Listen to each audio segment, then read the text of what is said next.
Well, it looks like it's about that time. This Thursday on the 27th, we have our first presidential debate. Make sure you watch this video to the end. We got a lot of points to bring out about this debate. And also hit the comment section. I want to know exactly what you think and who you think is going to win this debate. Debate one matters more than you might think. Here's my conversation with presidential historian and author of How the Best Did It, Talmadge Boston. I'm the moderator of this debate, and I would like you to let me ask my question. What do you think about these rules of this debate, and how do they compare to the debates of the past and the presidents that you've written about in your book, How the Best Did It? Well, the rules are largely the same, with the exception of this capacity to mute the other people. And the presidents in my book who were involved in televised debates, John F. Kennedy and Ronald Reagan, there was no need for a muting feature just because everybody behaved themselves. They answered the questions they were asked. Nobody interrupted each other. Nobody tried to scream over the moderator. All the things that happened in the last Trump-Biden debates in 2020. As it stands right now, the race is looking like it's going to be a tight race. There's only a few points within the margin of error that separate these two candidates. However, recently, a lot of people, including myself, have been talking about the mental state of President Biden. These debates are extremely important, in particular this first one.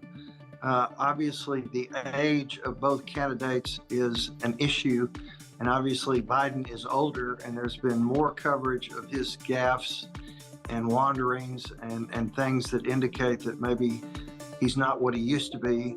Trump has had his share of gaffes as well.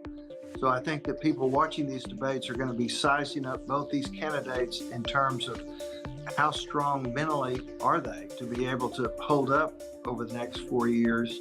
I'm not going to specifically talk about who I'm rooting for, but I will say about President Biden is that he doesn't really bring a lot of confidence to the office of the presidency right now.